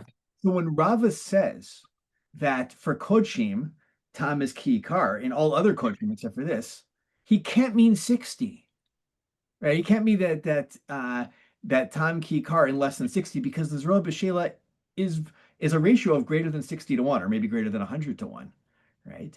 So he must mean that in all other kochim, how much tam does it take to make something asur? Kolshu. Kolshu. But in this case of zeroah beshelah, Rava says we have an exception and we're allowed to go to the ratio of 60 or 100. So it must be that in all other kochim, kolshu is what when we say tam kikar, we don't just mean tam that you can actually taste, but just any amount of the thing, even if it's not the mamash of it, is asur. It's not kolshu, it's kolshu with tam. I don't think it is. I Oh, don't you're think saying you're saying the way that Tosfos construes Rashi is that it must be any kolshu. Exactly. Yeah, I struggle with this a lot, but I think it's the way to read it. I think he means that Rav is saying is because the zeroah beshelah, we spent all this time proving that it was 60 to 1. So how can we make this, let's say, I'll go with the 60 version, okay, for the moment, right? It's 60 to 1 or 60, and if it's 60 to 1 between the body of the ayil and the zeroah, then and even if we had tam ki kar at all kochim, if 60 to 1 was if we're just worried about not being able to taste it anymore, as Rav Landis said, right? If 60 to 1 is a standard for you can't taste it anymore, then you can't taste it anymore. So what is he talking about? It must be that he thinks that in kochim, except for the zeroah beshelah, that any amount of tam is asur. That's going to be like the whole setup here. You just said any amount of tam, not any amount of something. Oh, sorry. Any amount of thing that's not mamash. So that's maybe he does use the words tam koldu.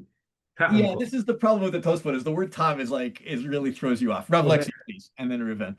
Yeah, I would say related to that confusion in the setup here, I feel like it is in some ways a fairly paradigmatic like Rashi Tosfot dispute in that like Rashi's explanation of this makes more sense with the word like Rashi's explanation that tam ki kar is referring to like actual tam, like a detectable tam, makes more sense in the way that we use the term tam or from like a sort of simple logical approach. Whereas the Tosfots is like more consistent with the larger structure of the sugya, right? Like they've put us in this really uncomfortable place of how we're defining tam, ki ikar, But also they made a really good point that like this is what we're referring to. We're referring to the zeroah beshelah and the El Hanazir, which does have this ratio that we just derived. So actually, if that's our paradigm of the only time we don't care, then it's saying we don't care even though there's 60 or more, and in all other cases we would. Right? So the Tosfot are being like more consistent with the broader flow of the sugya, but it puts them into this corner of like defining Tom in a very strange way. Yeah, that was really nicely said, right? The word Tom doesn't mean taste anymore. It means thing that's not mamash, but is there, right? And even though we're still using the word Tom, it doesn't fit the word, but as Rav Lexi put it to us, it fits the structure because we know that the Tom itself isn't there in the El Nazir because we know it's a 60 to 1 or 100-1 ratio. So, but Reuven, you had a thought or a comment or a question or... Oh, I didn't actually. No, I was just gesturing. So, all right. Let's see how we doing, Max. Yeah, keep going. In the we got more who. I mean, I gotta find my place again. Parich, I think. V'chi parich. Yeah, v'chi parich. Okay. Okay. V'chi parich v'ligbar minei hainu delishtaru af b'sar kodshim be'mea v'shishim kizro b'shela. And then when the Ligmar Minei challenge comes along, that is challenging to try to permit even B'sar Kodshim with a Meir or Shishim as opposed to Kolshu. Yeah. So I think, by the way, it should be Af Sha'ar Kodshim or something like that. It makes it. Oh, that makes sense. Yeah. I have a note about it, but it sounds better too. So okay. So that now this is all the setup. By the way, Tosfot hasn't actually challenged Rashi. They just explained Rashi and they said, but if you follow Rashi's logic with the rest of the sugya, which, as Lexi pointed out, Rashi may not like be worried about that so much. But nonetheless, they're like, if you follow it, it sounds like in Kodshim, Tam Kolshahu is Asur. And in zeroah beshelah, ta'am that you can't taste is asur, but not tam kolshu. And tam that you can't taste, or it would be tam gamor, I think, in their world, or something like that. So, okay, do a little bit more. This is now we get the challenge. Okay. V'hashta tema. Kivan dahacha lo ayri b'tam gamor ela b'cholshu. But this is difficult. Or surprisingly difficult, whatever, because what we're dealing with here isn't Tam Gamor. What we're dealing with is Kolshu. Mi dachaku lefaresh de Rava isluhu Tam ki ikar bechulin lav de oraisa. Kevan dahacha lo ayri b'Tam Gamor el becholshu ki deprecious. And so it seems difficult to understand that Rava thinks Tam Ki Ikar with Chulin isn't Doraisa, because what we're dealing with here isn't Tam Gamor, what we're dealing with is Kolshu. Yeah, or I think really what they're saying is you, Rashi, seem to derive that it was only for Kodshin and not for Chulin, but you're talking about two different things at this point, right? One thing you're talking about, Rava is talking about Kolshahu, and you're like deriving from that what Rava thinks about Chulin and Tam Gamor. Like, those are two different ballparks. How are you getting a derivation there? This is a different conversation. Rav Lexi, please. Also, just a small linguistic point, but the Tosfot use this a lot, is it's like umi d'chako, like who forced him to explain it this way, right? They do that both with Rashi and with other Tosfots. Like, who made Rashi give this dahuk explanation? So, and you will see, right? Tosfot isn't like so interested that they think that this sugya forces you to have an opinion on Rava. They think that other things have forced you to have an opinion on or on Tam Ki Karja, right? So, but yeah, it's a great point. So in other words, like, why are you deriving from this sugya? Stop it. So keep going. Do a little bit more. You're doing great. Okay, the Od Tema Dal Korchach Ein Kol Shehu Oser Bekochim Delo Aser B'Mashahu Ela Olin Davka L'Rabanan Umin B'Mino L'Rabbi Yehuda Ki Damrinan V'Hedya B'Komitz Rabba. Also, it's definitely the case that Kol Shehu isn't Oser with Kochim. Because it's only with an ola that it's maaser with mashahu, or with olin davka according to Rabbanan, and with min b'min de lo batel, according to Rabbi Yehuda. In other words, it's what is it not for kochim that kol shehu is oser? It's not. It's not a klal. Sorry, I'm asking you to anticipate. It's not a klal, right? It's only for a particular. We know this from another sugya, right? That it's only for particular either derabanan, it's only for an olah, or for Rabbi Yehuda, it's only min b'mino. But it's not like a general rule for kochim that kol shehu is asur. So I know we got to. Here's now we're gonna get a case from Kometz Rabbah. So go for it. Okay.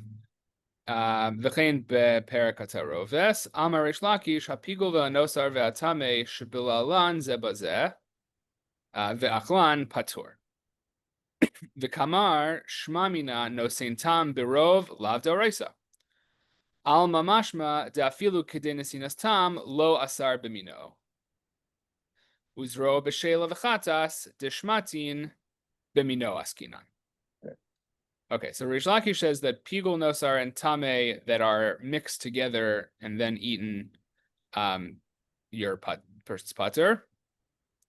And we learn the sugya learns from that nosein tam. I think it says the kamar. It says shma minas. The kamar is always the sugya says, right? Right. And the sugya there learns from it that nosein tam berov is not a deraisa principle, and therefore, and that implies that even if something is enough to give ta'am, it isn't necessarily ma'aser b'mino, and the zeroah beshelah and the chatas that we're dealing with in our sugya, those are cases of mino that based on that sugya there aren't necessarily maser. Good. And therefore, right, it sounds like we're not talking in our sugya of a case of kol shehu, right? And Rashi, you're wrong, right? This, by the way, very important principle here. What's the principle? Why is it that you can have the pigul, the notar, and the tameh? You mix them together and you're not ever eating rov of anything, and therefore you're patur? What's the principle? Anybody know? It's tarif. Yeah, we start, or an isur can be mitzaref to mevatel a second isur, right? That's why this is actually important, right? You can have, right, if you have two different types of isurim, right, that they can come and cancel each other out. So, okay. Keep going. The Odamar bekomitz Rabba, shtei menachos shenikmetzu v'nisarvu, de batel berov lerabanan, de amre min b'mino batel, alma ein kol shehu oser bekochim, v'chein b'chama duchtin. Okay. Another proof that this case from menachos, you have two menachos that have been taken and then are mixed together.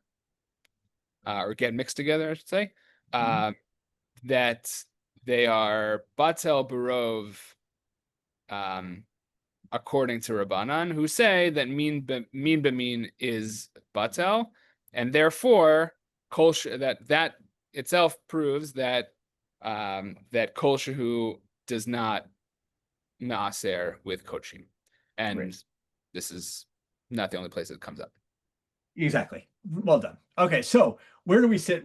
Tosfot said, Rashi, you're wrong. The way you're reading this sugya, it sounds like any amount of ta'am, not that you can taste, but any amount of thing that's not mamash is oser bekochim, with the exception of zeroah beshelah, because we know zeroah beshelah, the actual ta'am of like the taste of it is batel. So it must be that all other cases that are different from it, it's kol shehu, and that doesn't make sense because we actually don't have a universal principle that in kochim kol shehu applies. We have it only applies for min b'mino and Rabbi Yehuda, and for Rabbanan only applies if you have an olah or olin, multiple. I know it's olin and not dolot, but okay, I'll think about that later. But either way, that's not the general rule in kodshim. So and this is, by the way, it's not an olah that we're talking about in the zeroah beshelah. So what's going on here? So Rashi, you're wrong. So now we have to come up with a new explanation of our sugya that fits Tosfot saying that in kodshim it can't be kol shehu, that's asur. So here we go. Let's Max, you've read plenty beautifully. Very nice job. Reuven, you want to pick up for us?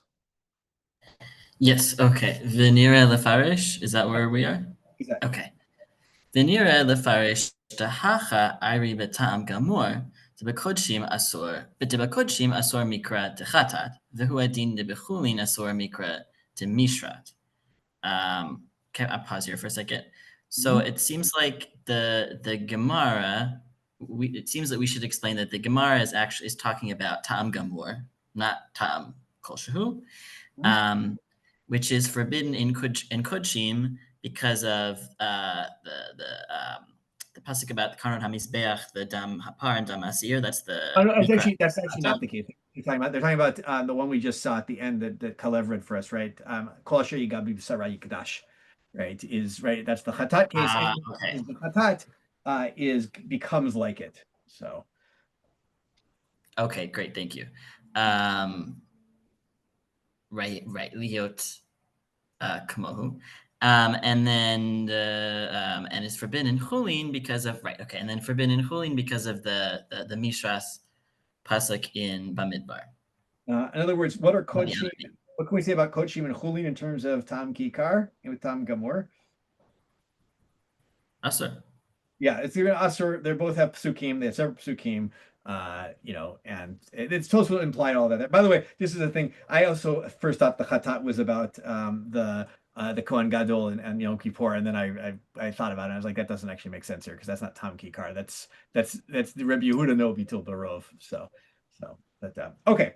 Anyway, keep going a little bit. So why are we talking about kodshim? So okay. Ella nakat kodshim mishum de bezroah beshelah or beshelah to have a kodshim kae v'hacha share to pa'amim shehazroah umiktzat min ha'ayil hayu chutz l'rotev v'noten hazroah ta'am v'mashe chutz v'zimnin nami sheyesh mashmaniyot. I think it's Shamnunit. Sorry, Meshamnunit. Thank you. That's exactly what it is. Meshamnunit hazroah harbe al oto miktzat. Ad shelo yehe rov beoto miktzat lebatlo. Ubekol inyan sheyabashel heter hakatuv. Good. Okay, I'll pause here. Okay, so we're talking about the Gemara is talking about kodshim because we're talking about the zeroah beshelah, right? Because the zeroah beshelah, which is kodshim, and is nevertheless permitted. I did not state that very well. But I just want to make a statement, right? It could have just said in the Gemara, Rava Amar lo nitzracha ela latam kikar asur kamash malan dahachi shari. Why does it say kodshim? Because we're already talking about kodshim, so it says kodshim, right? Don't read into that it's only in kodshim the tam kikar is asur, which is the way Rashi's reading it. No, it's just because that's the topic we're on in this Rav Beshelah. So it kept, the weakness there is that we're not only talking about kodshim, we're also talking about chulin. But okay, and so now Tosfot's going to say, I'm going to have you keep going. You read this already. So how do we read the sugya? What's asur and kodshim that is permitted in zeroah beshelah? What's Tosfot saying? Right. So sometimes there are some times when the zeroah and then miktzat min hayil, part of the ayil, are outside of the rotev, and then the zeroah gives ta'am to the rest of the basar that's outside of the rotev. And then sometimes the shamnunit of the zeroah is more than the rest of the meat, which means that the rest of the meat won't be rov, such that it can nullify the zeroah. Exactly. In other words, sorry, I interrupted. Okay, no, go ahead. Go ahead. But nonetheless, the Torah permits it. The rest of the meat is permitted. In other words, sometimes will you be locally able to taste the zeroah in? No, you will. That's what Tosfot's saying. In other words, Rava's saying in all other kodshim you have to have bitul. You have to have 60 or you have to have 100, just like you do in chulin. Right? We'll get there. Actually, we haven't really explicitly gotten there. And the zeroah beshelah, the Torah is telling us it generally is about 60, but sometimes it's not. But nonetheless, mutar. right? And that's what the zehu is. Zehu is like usually you need true bitul. In the zeroah beshelah, you don't really need bitul, because sometimes, and this is the thing, if you read this, it's actually a beautiful. It answers my question I have in the sugya every time, which is like what every single aisle, it's always the case that you have the ratio. Right, and everything. Like, what are you talking? And we have this whole thing of tipat chalav in the next chapter, right? What if it like locally there's no like zeroah? Come on, that's Rav Lexi, please. So I mean, it's even more dramatic that it's not even just that you won't have like 60 or 100 in each aisle, but that according to that earlier source, like Dafka, it seemingly would only be Asur de Oraita if you had less than a rove. And they're like, yeah, still sometimes like things will be together in the sauce and mixed up weirdly. And like, you don't know what the exact ratio while it's cooking is going to be. And the Chiddush is basically that the El Hanazir, like the Zeroah just can't Oser the rest of it. Right? Like according to this, it's basically just that like it just doesn't have the capacity to Oser it really in any ratio, in any amount. yeah. I think when you read the sugya now, then you have to read that. What do we derive from the El Nazir? You derive that that's the exception to the rule, and generally 60 is the rule, or something like that, or maybe that it generally is about 60 or 100, but it's not necessarily. It's like it's a little hard. Ori, what do you have? Yeah, I was going to extend that question because it seems like the reason they bring the El Hanazir, of course, is such an exceptional case. And even if you completely accept that you can't learn anything from it because it's all about being an exception, the fact that 60 is sort of at play, I think the pshat of the Gemara is the fact that there's some kind of ratio at play there is instructive. Even if it's at play in a different way because it's zeroah beshelah and it's a lechatchila mutar and all these things, that's completely, but at least we can see some semblance of, not rove, but 60 or 100, something like that. We Yeah. don't have any other physical cases to give.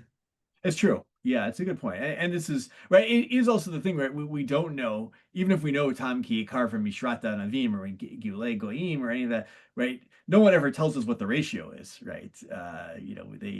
All we know is there is something called Tom and it can be Oser, right? That's like I don't know how much grapes, how many grapes do you have to have in your water, or how much you have to get on your bread or whatever it may be, in order to make it a problem. So okay, good. Let's go on. Let's see how we doing. Well, we'll get some more of this. Let's keep going. Maybe Ori. Oh, maybe you have a kid with you. Maybe you're not in a good reading spot. Are you in a good reading He spot? might want to read if I start reading, but Oh, no. No? Okay. Let's get someone else for now, and then we'll come back if we can. Let's see. Eitan, you haven't read for a while. Do you want to pick up in the Tosfot? We're at something about Rava and Rabbi Yochanan. I think that the Mishrat Anavim, but I can't find it. V'Rava lo paliga Rabbi Yochanan. Do you have? Yeah, Verava lo paliga Rabbi Yochanan de misharatz ata latam keikar, v'darshag murahi v'lo asmachta. Is that It's Demi de Rabbi Akiva. Demi de Rabbi Akiva? Nishma l'Rabbanan de darish la heter mitztaref leisur delake. V'hu adin de l'Rabbanan de moke la latam keikar nami lake. Okay, so and but Rava is not disagreeing here with Rabbi Yochanan when it comes to for misharet that. No, the mishrat. This is the mishrat that residing something in grapes is in like, or grape juice or grape products is a problem for the Nazir. Like he sticks his bread, or that it doesn't be he. They stick their bread in grape juice and then eat the bread. Right. That is the Tom is just like as bad as the car in that case. Right. So right, he's not disagreeing with Rabbi Yochanan that has the Tom that is telling us about Tom Ki Kar, and it's a full drush, and it's not an asmachta, because from Rabbi Akiva, we learn that for the rabbis they make a drush on this that it's a heter. They make a drush. Rabbi Akiva thinks this whole thing is not about Tom Kikar. It's about that the amount of the bread plus the amount of the tom of the wine, let's say, combine to get you to an isur, right? The two come together. In other words, to be a kazait, which is enough to get you to isur level, right? And that you would therefore be given lashes for it. But and that's also the case for the rabbis who establish it as tam keikar and also would give you lashes for it. yeah. In other words, they think, yeah, for Rabbi Akiva thinks it's one thing, but for the rest of the rabbis who think this is tam kikar, they're like, and you get lashes, which if you get lashes for it means what level is tam kikar? But Doraita? Exactly. Yeah, we do give you Malkot Mardut if you violated the Rabbanan, not you in particular, Eitan. But those when we say Delaki, we usually mean that you are this is a Deoraita level thing that's punished in a Deoraita level, like really real Makot, not Makot. They're all real, but not Makot that are given for violating the rabbis, and but rather for a specific Isser in the Torah. So, okay. All right, do a little bit more. Okay. V'hadamar Abaye leperik kol basar shmamina tamo v'lo mamasho ba'alma doraita. Didrabanan mibasar b'chalav my tamalo gamrinan lehu dechidushu. Ichidushu afagav deleka noten tam deleka noten tam nami amar lach rava derech bishul asra Torah. Perush leolam derabanan hatam derabanan. Hatam dichui be'almahu. Kalomar mehacha lo tidok. Okay, stop there. So this is a difficult case. We're going to do this at some point in this class. This is in Perik. I'm going to help you just a little bit with this one. Right in Kol Basar, the Abaye essentially makes a suggestion that Basar Bechalav proves that Tam Keikar is Deoraita, right? Because he essentially says the reason Basar B'chalav is different is that it's a chiddush. We don't learn from it. I don't want to get into all the things, but Rava pushes back on him and he says, no. Basar B'chalav isn't an exception. It's just that the whole thing is that Basar B'chalav should be B'kol Shehu because it's a chiddush. And the fact that it's not Kol Shehu means that it's an exception. It's a special rule of Batel B'shishim. And therefore, it's everything else potentially wouldn't be Batel B'shishim. And so Rava seems to hold there that, I may not have said that well, but the general gist is, if you read that sugya, and I don't want to spend the time in it now, we'll do it later, but Rava seems to hold in that sugya, by pushing back on Abaye, who seems to think Tam Kikar is Deraita, that Rava's pushback seems to say that it's Derabanan. And so what is Tosfot's answer? How do we deal with that Rava statement? It says, Dichui be'alma. He's just pushing back on Abaye, and he's doing it for the sake of argument. He doesn't actually hold that position, right? He is just pushing back. This is a very common thing, by the way. Tosfot loves to do this, right? Maybe you all know this, right? They get themselves into a problem with the sugya, and they're like, with someone's opinion in particular in a sugya, and they'll say, it doesn't match up with this other, what we're trying to claim about that person here. It must be there. They're just saying it for argument's sake. They don't actually hold this to be the truth. So, and therefore, lo tidokmi, don't like read carefully the Rava opinion over there, Rav Lexi. So, yeah, it's kind of funny because this is particularly common with Abaye and Rava, but it's sort of funny here because it's more frequent that it's Abaye who's like pushing back and then saying like, oh, he wasn't actually disagreeing halachically, right? He was just like pushing the svara, which arguably, I do think there's a lot of places with Abaye and Rava disagreeing where that is the pshat, where it does actually seem like straightforwardly he isn't necessarily disagreeing with the halacha, but he just disagrees with the derivation. Not clear if this is one of them, but it is particularly common with this pair, just less common in this direction. okay, the Rebbe Yochanan here, I think let's see, I think we have time for it because this is important because we're going to get a couple ideas of Tam and Mamash from this next piece. So maybe we'll at least have a goal to get before the Rav Yosef New Orleans Perush. But so let's see, Eitan, let's you're reading beautifully too, but let's pass it on maybe a little bit. Maybe Noam, you want to take over? I'm seeing this test for the first time, so I want to respectfully decline if Fair that's enough. okay. Anybody feel really comfortable in this Tosfot right now? No. Eitan, are you feeling comfortable? Oh, you're reading so well. All right, maybe Rav Lexi, do you want to read? Sure. So picking up with Perik Batra to Masechet Avodah Zarah.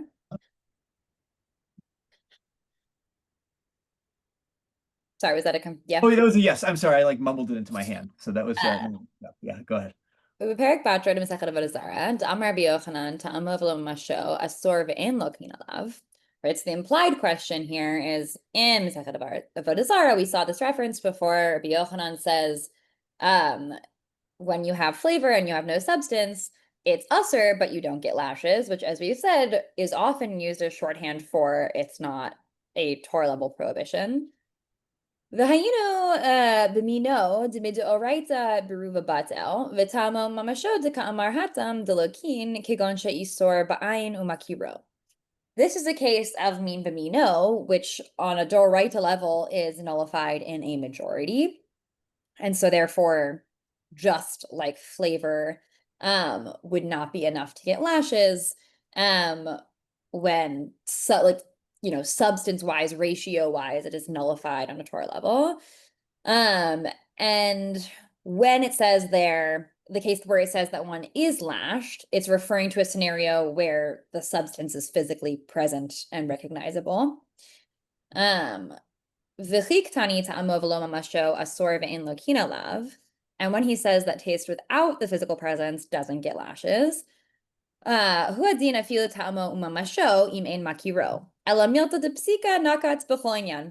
same thing would actually also be true if there was flavor and some substance, but one couldn't recognize it, and there was also a majority. And he just gave the sort of most straightforward general statement, right? But this is like lav dafka, him making a broader declaration about tam. It's more relating to the nature of like bitol barov and min b'mino, according to them. That's the first answer. And then inami nakat v'lo mamasho l'revuta afilu hachi asor. Alternately, he added v'lo mamasho, to teach an even more expansive law that even though there is no substance, it is still usher. V'od yesh lomar dahatam ayri b'sholo b'mino v'hecha de'ika kazait b'chtei achilat pras karile ta'amo umamasho v'hecha delika kazait b'chtei achilat pras karile ta'amo v'lo mamasho. Yet another answer is that maybe we're dealing there even with min sholab mino, but we have basically maybe a ratio that is considered mamasho, that if you have a kazait's worth of the isser within the amount of substance that you can eat in the amount of time it takes to eat a slice of bread, then that's considered ta'amo umamasho. That's like significant enough of a ratio to be substance, and anything less than that, even if there is some substance, anything lower than that ratio is considered vilo mamasho, as it were. Good. I just want to take so we have this problem, as Rav Lexi pointed out, right? Rabbi Yochanan, another place, seems to imply that tam is and without the mamash is not deoraita, and so we say no, maybe that's bimino that he's talking about. And there's a really interesting rule there that it actually seems to say that it's only when it counts as mamash if you're makir, right? But if you're not, if you don't recognize the thing, then you're in the world of with min b'mino, at least, of derabanan again, right? If it's less than then it's only berov. So you get just a couple of things there. One, the Tosfot are holding here pretty strongly that while tam ki kar deoraita min b'mino, min b'she'eno mino, we still follow rov. Okay, deraita, which we've seen that argument. And also now we have this other suggestion that maybe that whole case of Rabbi Yochanan is min b'mino, but it actually, what it counts as mamash, it's how much you eat could eat of that isur in a certain amount of time. So like how much isur is there? If there is a kazait isur, right, that you could eat within kedei achilat pras, which we usually say is somewhere between, I think, 3 to 10 minutes, depending on whose shita you go with, right? Then, right, if you can eat enough of it, that's considered mamash. And maybe it's not mamash if it's less than that, and that's just tam. So I just want to leave that out there because that's going to be an important thing that's going to come back in other places where this idea of you might actually be in a mamash case even if you can't see the thing, if the thing that the physical thing isn't there, per the shita, if there's just like enough of the substance though blended in that you would eat kazait of it in a short time. So fairly short time, 3 to 10 minutes. Is that right? Is that what do I don't know what Rav Isaac, what do we paskin for toch kidei achilat pras? What's the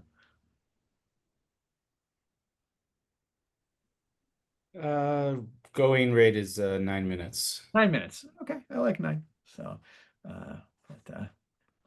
okay, good. But let's see, how are we doing on time?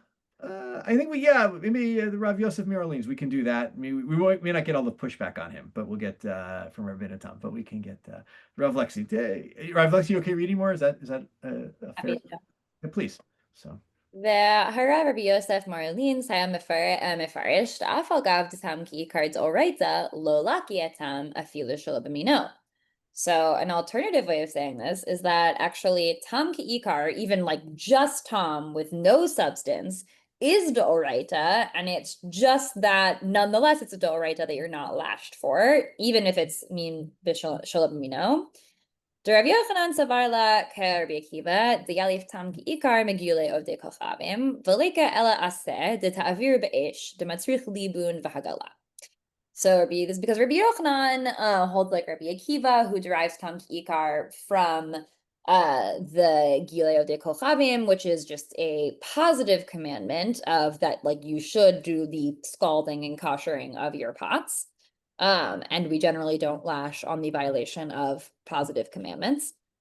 I don't know if they say generally. I don't think we ever lash on the violation of positive commandments. I think there's only 2 positive commandments you get punished for. It's just karet for bris and Pesach. Yeah. Sure. Anyhow, I just want to. I'm going to pause you for 1 second here, Rav. I just want to make sure that this is understood by everybody. Right? Remember, we saw this before. Rabbi Akiva, he thinks the Mishrat Anavim is not the derivation of Tam Kikar. He thinks that's the derivation of that the Heter Mistaref Leisor. So where does Rabbi Akiva? If you go to look at that sugya, where does Rabbi Akiva get Tam Kikar from? He gets it from these Midianite pots that you have to kasher, but it doesn't say. God doesn't say don't eat the food from the Midianite pots. God says kasher them. That's a mitzvah to aseh. It's not a mitzvah lo to aseh. So we don't get lashes for it. All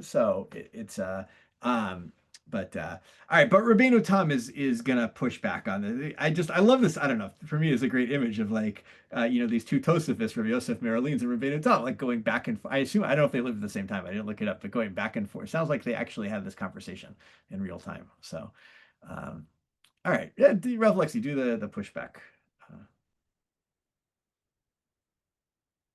Oh, you're on mute, Rav Lexi. V'Rabbeinu Tam Yishiv lo d'Itzlan l'meimar de'ahadrin hu li'sorei. Rabbeinu Tam responded to him that we can say that like the prohibition like returns to its prohibition. K'da'amrinan v'halokeach over parato tetznan hagozez v'haoved Pirish b'psulei hamukdashin sofeget ha'arbayim v'af al gav d'lo nafkalan ela me tizbach v'lo giza ela hinitama mishum da'ahadre l'isure v'lo ta'avod v'lo tigoz.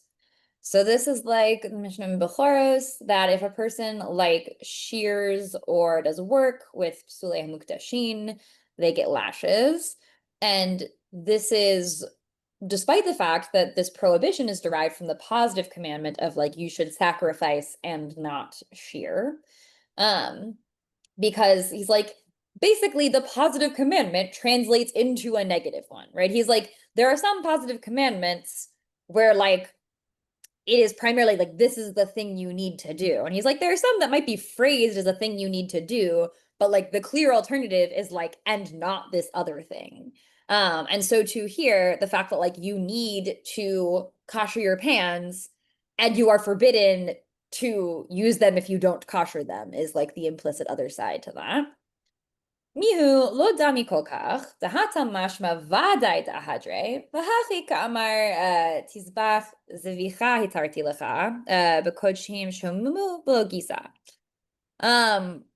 However, that's not totally similar because the Gemara there like explicitly sort of indicates that this prohibition returns, where it says you should slaughter. I permitted slaughter to you with kodshim that became blemished, not shearing.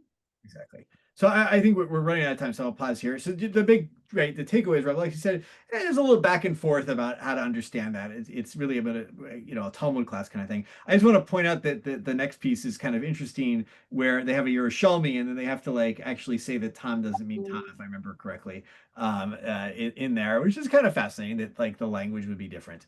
But the general thing, like the rest of this Tosfot is mainly really dealing with these other cases which seem to negate Tosfot's take on all of this.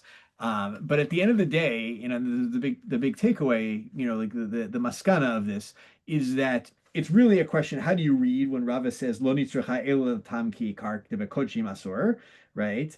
That the zehu, is it saying that tam ki kar is only a problem in kodshim and not a problem in chulin, or is it saying kodshim because kodshim is what we're dealing with the el nazir, which is also kodshim, and it actually applies to all cases, and that in kodshim, as the Tosfot say, generally 60 or 100, just like chulin, is batel, but anything with a greater amount of isur than 60 or 100, 1 in 60 or 1 in 100 is asur, de oraita, or or is it as Rashi seems to think, the way Tosfot reads Rashi at least, that in all other kochim, kol shehu is asur, and in this one, it's the zeroah beshelah is different, and then it's 60, and that for chulin, it's actually rov until you get to derabanan.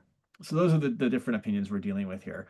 And just to say, right, we saw some other really important things here of questions of what is Tam, what is Ikar, is it that you eno makiro maybe means Tam, or is it that you don't eat a kezait betoch kedei achilat pras, is another possibility that Tosfot suggests.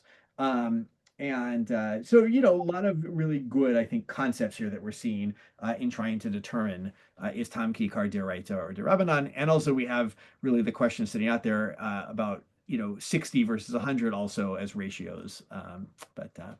Okay, we run out of time, unfortunately, and the Tosfot is long.